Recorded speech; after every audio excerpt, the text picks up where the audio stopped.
resulted in the largest human crisis and displacement in recent times. Within a short span of time, the number of internally displaced persons reached over 3 million, which has been managed exceptionally well by Pakistan's Army's Special Support Group. Getting 3 million back to their hometown is a great achievement.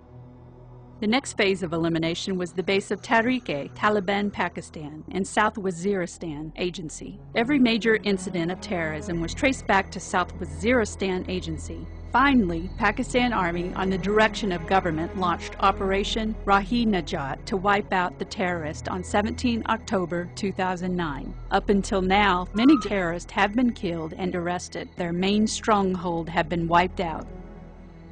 The seizure of weapons and ammunition from these areas clearly demonstrated the irrefutable presence of foreign hand and support to these terrorists. Soldiers displayed courage and rendered supreme sacrifices.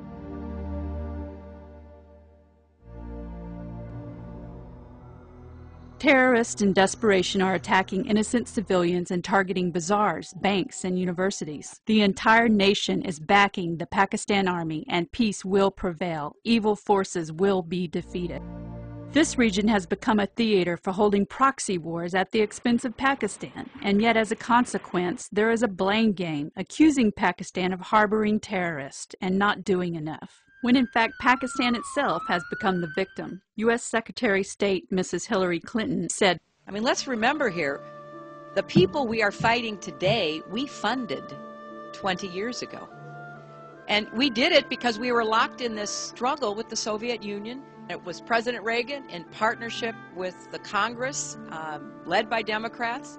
Now, here is a requirement to adopt a collective approach to fight the stateless, borderless enemy of humanity who wants to spread illiteracy and intolerance.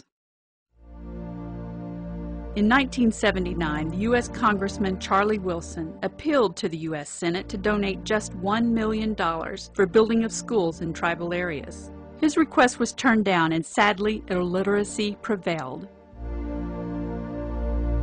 sowing the seeds of dissatisfaction which created a vacuum for education, and the mushrooming of madrasas become a breeding ground for militancy and extremism. Police stations have been bombed, hospitals have been attacked, schools have been burnt, places of worship have been targeted. In fact, Pakistan's way of life has been threatened.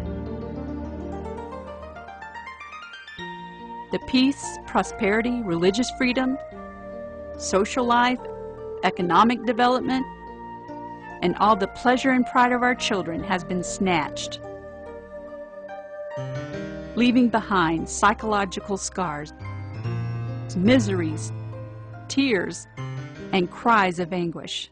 The human and material losses of Pakistan are greater than any other country in the world. Billions and billions of dollars are required to rebuild the infrastructure with a Marshall Plan.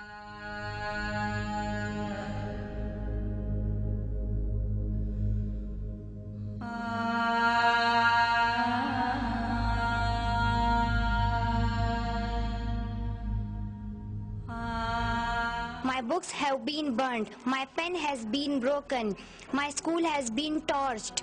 Oh, the protectors of human rights and justice, come on, stand by us. I am an honorable part of this global village. Help us, help yourself, protect us, protect yourself.